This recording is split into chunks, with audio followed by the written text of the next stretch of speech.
Hey guys, I just wanted to hop on here real quick and talk about what I have going on in my 10-gallon tank. I just have one tank and one fish bowl for now. I haven't set up my second one yet. And things are going bad in both of them. And it's two different problems. And I've been feeling a bit discouraged because when you only have two tanks and both of them are not working out how you want them to work out, it's disheartening to say the least. And I've been learning so much lately, and it seems like no matter how much I know, I just still never know quite enough. I'm sure some of you guys can relate to that. And I just wanted to hop on here and kind of talk about what's happening. I was going to wait until I was able to get everything under control, get it figured out, but I don't know if I'll be able to. And I kind of wanted some of your guys' input, but also just to be open and honest because stuff like this happens in the hobby. If you follow me on Instagram, I typically just post cute little reels of my fish swimming around. It all looks great. But, this is kind of behind the scenes of what's happening, what's really happening. Um, so in my 10-gallon tank, as you guys know, I added some green neon tetras. I don't know, a couple weeks ago maybe. I don't remember how long it's been. It's been a bit. Like they're not really new to the tank. And when I first added them, they were healthy. A couple days later, they developed ick, which is pretty common for tetras. Like if they get stressed, they get ick, like it's white spot disease. They get that like really quickly. And so I just cranked up the heat in the tank for a few days. It was gone. They were fine. I turned the heat back down to normal. Well, then I had another outbreak when I turned the heat down. And this outbreak was like way worse than the first one. And my betta fish got it as well this time around. So I turned the heat back up, and my betta fish just started looking like really stressed and like raggedy. Like he looks like he's aged a lot these last few days. I turned the heat up. I did a 30% water change. I tested the parameters. Nothing seemed off. Obviously, something's off if my betta fish started looking raggedy, almost like there was too much ammonia or something, but the tank doesn't stink at all. The water parameters were testing good. And betta fish do start looking like that as they get older, but like it happened pretty quickly. And I think he's just pretty stressed about the ick that he has.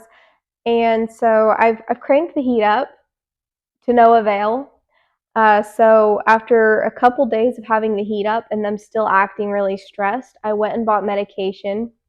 And I don't like medicating my tanks, but I didn't know what else to do. So I added the medication, and I talked to one of the workers there, and they said maybe it's oh, I could be saying this wrong, epistilis, which is like a bacterial disease. It's not a parasite, so you treat it differently. You treat it with like erythromycin. And so I talked to them about it, and I took a picture of a photo they had up on the wall, like is it ick or epistilis, and I'm going to put that screenshot up on here for you guys so you can see that, or not screenshot, but picture, so you guys can look at that and read it. And after reading that, I'm pretty sure it's ick still. I don't think it's epistilis, because after treating the tank with the medication, the green neon tetras have mostly like they're pretty much fine now, and they've never acted too bad. Like they've been swimming around and schooling together this whole time. I haven't lost any of them yet. But Kai still has ick, and he's taking this hit really hard. And as much as I hate to admit it, I don't know if he's going to make it. And he was my favorite betta fish. And if I just hope he doesn't die. If he does, I'm going to be pretty gutted. So here's to hoping that he makes it. I really hope he survives. I haven't even had him for a year, so he's not super old. And I got him from a very reputable breeder and seller, P&W Bettas. She sells super high quality betta fish. So I'm really hoping, because of all those things combined, I really hope he pulls through. He's not really old, and he's from a great breeder. And he's been very healthy the entire time I've had him. I've never had him get sick since I've had him. So this is like the first time he's been sick. And I feel horrible. Like, I've said this, I've actually made a video of being like, this is why you should have a quarantine tank. Because if you guys remember a few months back, I like crashed my 40-gallon tank pretty hardcore. Like, most all everything died in there because I added some sick fish. And Kai was actually a fish in there, and he was one of the only ones that survived. Like, he was unaffected by it.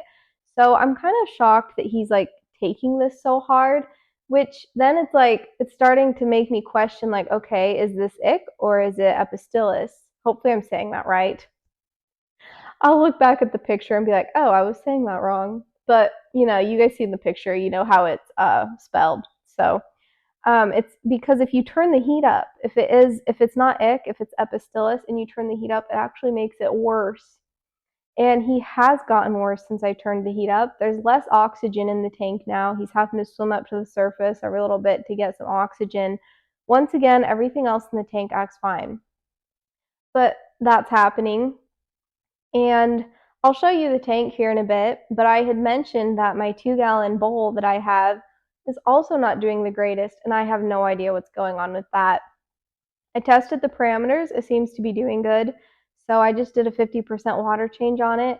But before I treated the tank with medication, the 10-gallon tank, I removed like four of my blue shrimp from the tank and put them in my 2-gallon bowl just in case the medication wasn't very good for the shrimp. Like, if I didn't want to kill off my whole colony of shrimp.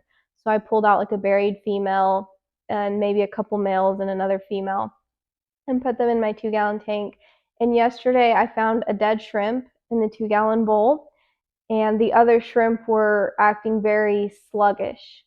And I don't know what's causing it. There's no medication in the tank. There's no heater in the tank, so they're not getting too hot. Um, the water parameters tested fine. Obviously, they're not fine if my shrimp are dying, but I don't know what to look for, I guess.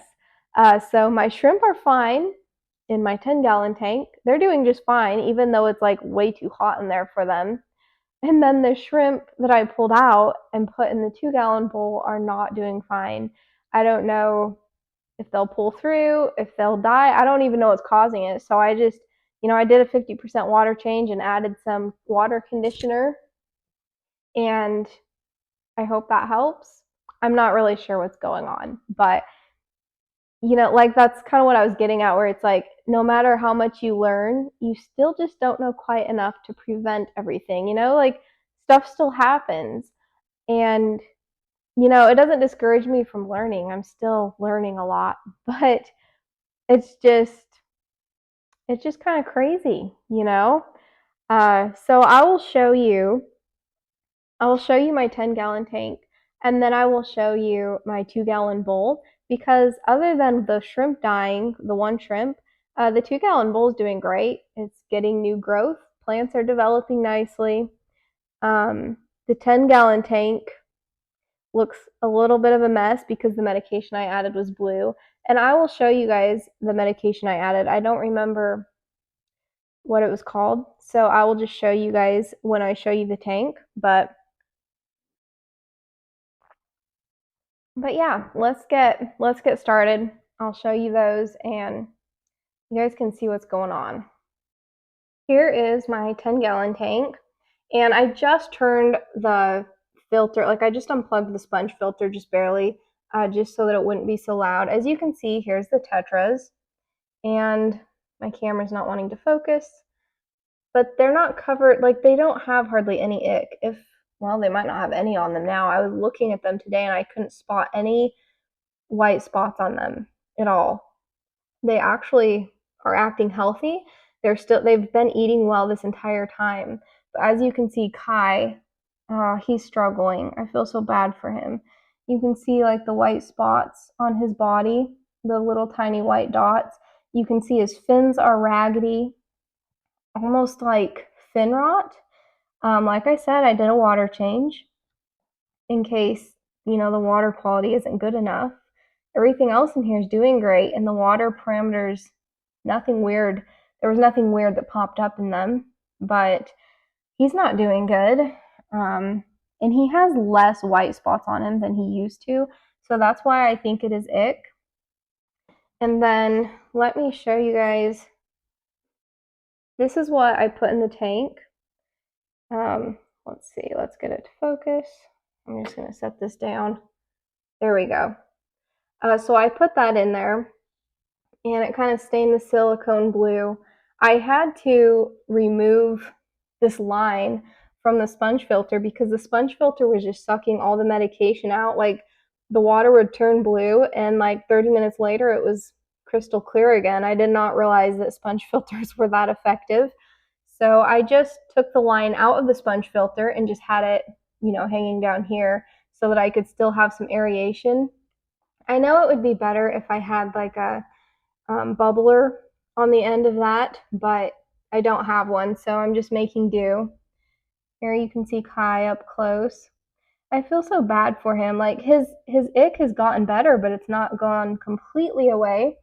And I've just done the second dose of this medication, and I'm supposed to wait until tomorrow night, so another 48 hours. I added it last night. And then I'm supposed to do a 25% water change, but I can't keep the heat up this high. Right now it's at 88 degrees. I've had it all the way up at 90 before, but it was just too warm. And yeah, I'm not sure why it won't leave, like the ick won't come off him, and I feel terrible. These tetras, they seem fine. They're healthy. They're doing good, which I was kind of shocked by that. I'm glad they're doing good. But yeah, sometimes stuff happens, and because I'm in a rental that they only wanted me to have one tank and a couple of bowls, that was all they approved me for. I wasn't able to set up a quarantine tank, but I think from here on out, if I'm adding new fish, I'm going to quarantine them anyway, even if it has to be at someone else's house, something. I'm not just going to add new fish to the tank. These fish are pulling through just fine, but it's affecting Kai, so I definitely should have quarantined them. So I'm definitely regretting that. And this is where my 2-gallon bowl is at. No sunshine is shining in it right now, so I should be able to film it fairly easily. Let's see. There's the dead shrimp. Sorry if no one was wanting to see that, but let's see if I can see any of the other shrimp in here. Oh, I can see one in there. Oh, it's not acting as sluggish, so that's good. I don't know. Maybe something was just off with that one shrimp. I have no idea. Or maybe it was just really stressful to them to be moved from a tank that was like 80 some degrees to this tank, which is probably room temperature, if not cooler. So it's probably around 70 to 74 degrees. I'm guessing it's probably closer to 70. And I acclimated them slowly. I think I acclimated them over the course of like 40 minutes. They were just sitting in a cup, and I would slowly add water in. So I don't think it was the acclimation process. Oh, here's another one. This may be the buried female. The glass is kind of like bubbly, so it makes, you don't get the clearest view, but it also looks kind of cool too, so I'm not complaining. But yeah, the crypts are getting their new like submersed growth, submersed growth, and this Anubias has 2 new leaves. These crypts are growing in. You can see the immersed growth there, the little green leaves. So overall, this bowl is doing quite well. This is my no-tech bowl. There's no heater, no filter, no light, nothing. I think it's doing pretty well, other than the one dead shrimp, and I have no idea what happened with that. I'm just really hoping that the others don't die. So that was my 2 tanks. Well, 1 tank and 1 bowl. That's what they look like. That's how things are going. And, I guess I'm just making this video to show you guys that things happen, things can go wrong, and I've done what I know to do. I still feel bad because I did know to quarantine the green neon tetras and I did not. Mostly because I didn't really want to set up a quarantine tank. Um, but thinking back now, like, hindsight's always 2020, right? Thinking back, I could have just gotten like a little tote and put the neon tetras in there with a heater and a little sponge filter and just watched them for a month or two before adding them to my 10-gallon. And I wish I would have done that. It would have been much cheaper. I wouldn't have had to have bought another tank and then broke it down and stuff. I could have just used a little tote and put it in storage when I was done with it or something. And I suppose I could have done that with the tank too, but I wish I would have. I did not. They were healthy, and they were healthy even after I added them to the tank, but just the stress of adding them to a new tank, they developed ick. So I guess, even if I had have put them in quarantine, maybe removing them from quarantine to the 10-gallon, maybe they still would have developed ick. Neon tetras are very prone to that. Tetras in general, I feel like they're so prone to ick. That's the one downside of owning tetras. I think they're great fish. They're typically very hardy. They all had ick and none of them died, and they're recovering from it, but they get it very easily. And I'm kind of shocked that my betta got it and has taken such a hard hit. He's been so healthy and hardy the entire time I've had him, and now he's just not doing good. So anyway, you can be praying that he recovers, and I will keep you guys updated. And yeah, I guess I will end the video here. Thank you guys for watching.